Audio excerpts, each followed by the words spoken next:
old Dixie here. It's doing something very rare in my hometown. It is snowing. Of course, the whole town and most of the state for that matter are completely shut down because we don't have the equipment to deal with the roads. But it made it a perfect day to test out a new base layer that I've been wanting to try for a while, which is a base layer made by Brynje in Norway. I've been wanting to get one of these base layers to try out for a while, but I was pregnant, so I didn't want to have like a pregnant size and then a normal size. So I was just waiting until I had my baby so that I could just have one size. Then I saw in the fall that Garage Grown Gear started selling them on their website, so I went ahead and bought one because I was hoping to try it out and sneak out a video before the larger American YouTube backpacking channels inevitably started putting out information about them. But unfortunately, my son has been extremely colicky pretty much since like 2 weeks after birth. But I finally got this golden opportunity to at least circle around the block and test out this base layer compared to a couple of my old trusties. So anyway, better late than never, but fair warning, Garage Grown Gear's more popular sizes have already sold out. But anyway, now I want to go into my thoughts on this new base layer. So the crazy thing to me about this base layer when I first saw it is that it's holey, not in the way that you'd wear it to church, but in the way that it's like mesh. I was not aware until recently, but apparently mesh as a base layer has been a thing in the outdoor world for quite a while, including the first ascent of Mount Everest back in 1953. I ended up purchasing the women's base layer that has the modesty panel, and in hindsight, I honestly wish that I hadn't done that because I would only be hiding my sports bra. So to compare this mesh base layer to a couple of the ones that I've used for several years now, one of those is a Wool-X base layer and the other one is an Arc'teryx zip base layer. So first I wanted to just see how these base layers felt while walking outside in the cold. The first shirt I decided to try is the Arc'teryx shirt. I just figured I'd go in order from what I would naturally feel like is the warmest option. It's heavier, so like the weight of the shirt weighs more than the other options. Also, it feels the thickest and it's like fuzzy on the inside. So naturally, I would feel like this one would keep me the warmest. So I thought I'd start with it and then go down to what I would think would be the coldest and see if I do indeed kind of feel colder as I go. So I'd say when I first started out from my warm house, of course, my upper body felt pretty warm.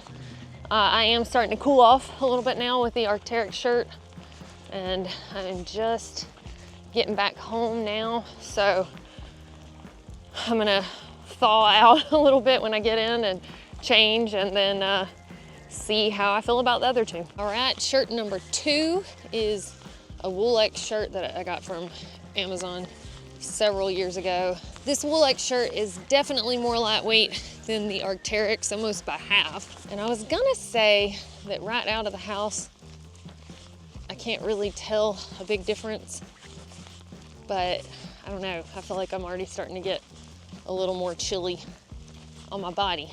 While wool, I know, is a good option because it still has insulating properties even when it gets wet. I would have needed probably a heavier weight wool than the one that I have on, which is it's pretty lightweight. I am going to wet these shirts and do like a drying test just to see how long it takes all of them to dry. All right, so now I've got on the mesh shirt. This one, obviously, I would naturally think would not be as warm because it's got a bunch of holes in it. This mesh top is just slightly heavier than my Wool-X shirt by 0.2 ounces. So I feel like it's pretty compatible as far as that goes. But right out the gate, I would say that this shirt feels at least as warm as the Wool-X did starting out. I don't think it feels quite as warm as the Arc'teryx shirt did. Again, that one's a lot more heavyweight. I do like when I put on the shirt that it's actually long. For my torso, shirts usually are just kind of too short or, you know, aren't super long, so I can't tuck them in if I want to. For this, I haven't tucked in any of them. And this specific fabric is called, I assume it's pronounced polycolon. It has one of the lowest surface tensions of all synthetic functional fibers, so it's not supposed to retain moisture and is supposed to stay dry. Another cool thing that I saw on their website is it is supposed to be resistant to high heats, which is important if you're trying to like wash and dry at high heat.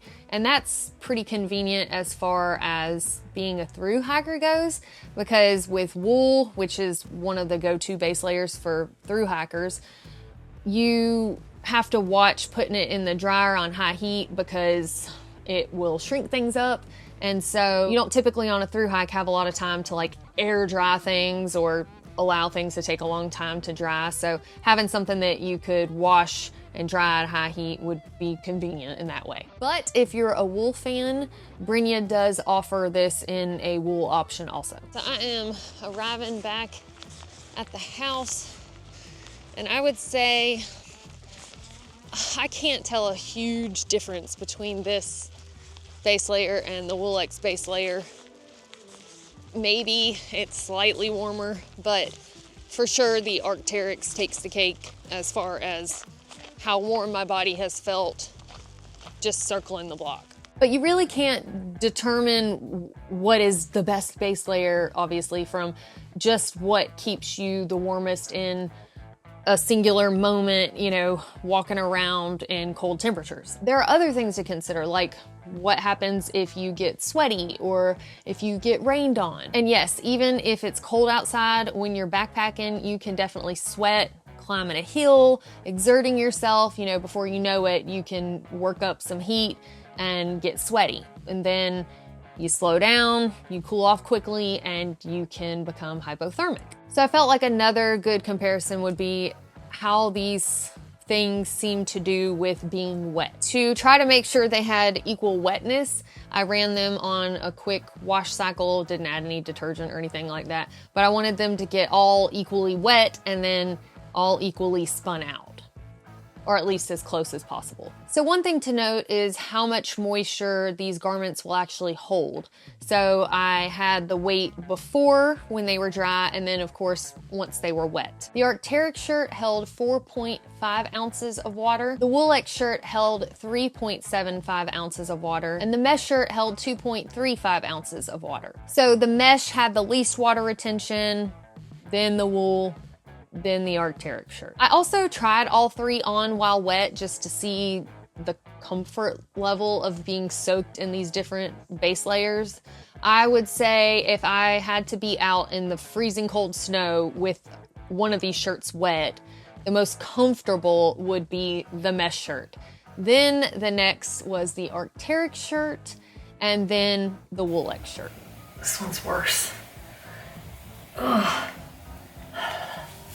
So of course, drying time of these base layers matters as well. So I hung all three of them up and timed their drying times. The mesh shirt dried the most quickly. The mesh part was dry around 2 hours, then about 2.5 hours for the modesty panel and like the sleeve cuffs and things like that to be completely dry.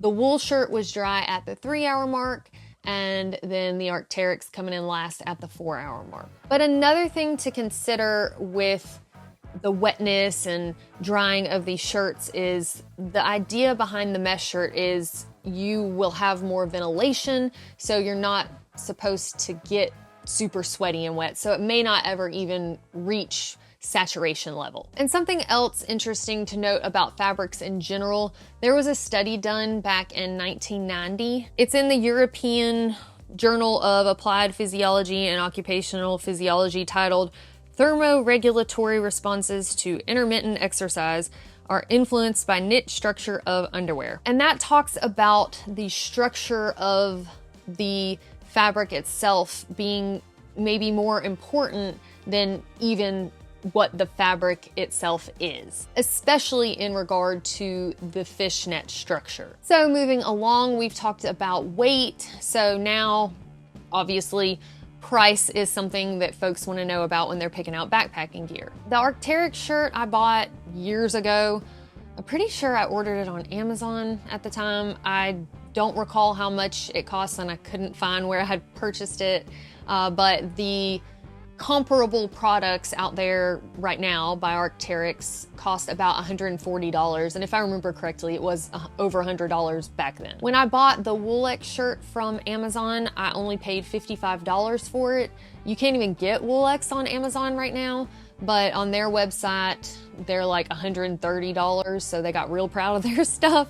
But comparable stuff on Amazon right now is probably gonna run you anywhere from $70 to $100. And this mesh shirt from Garage Grown Gear cost me $65. Now, just a word on the durability of these garments. The Arc'teryx shirt and the Woolex shirt I have had for years. I mainly use them for sleeping while on a thru hike, but they've taken the occasional trip to a cold destination and have been used as a base layer. So they've held up very well over the years. With that said, I have like a small hole on my wool shirt, but I don't think it's affected the functionality of it at all. I can't speak specifically to the durability of the mesh shirt, but from what Brynje claims, the polypropylene is extremely durable. It's got a very high strength to weight ratio, so they say it should be able to withstand years of extreme use. I'm really interested to see how well this new backpacking fad,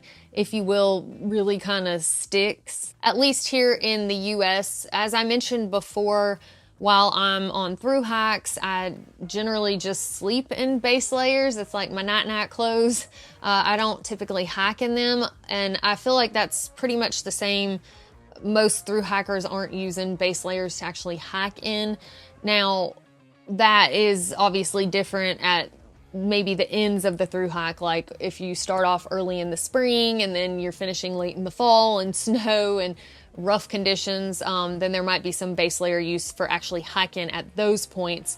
But I think that this is really going to be up to the folks who enjoy going winter backpacking to kind of keep this thing going as far as mesh base layers. But hopefully at some point I can actually put this thing into action on a colder backpacking trip and see how it holds up to the things that I'm used to using, you know, in the field when I'm getting sweaty and exerting myself. But these are just my initial findings and thoughts. If any of y'all have experience with the Brynje base layers, whether it's the polypropylene one or the wool, I'm really curious to see what your thoughts are on how they perform while you're backpacking or, you know, doing outdoor sports. But on that note, I hear my son screaming downstairs, so I'm gonna wrap this up. Thank y'all so much for watching, and we will see y'all next time.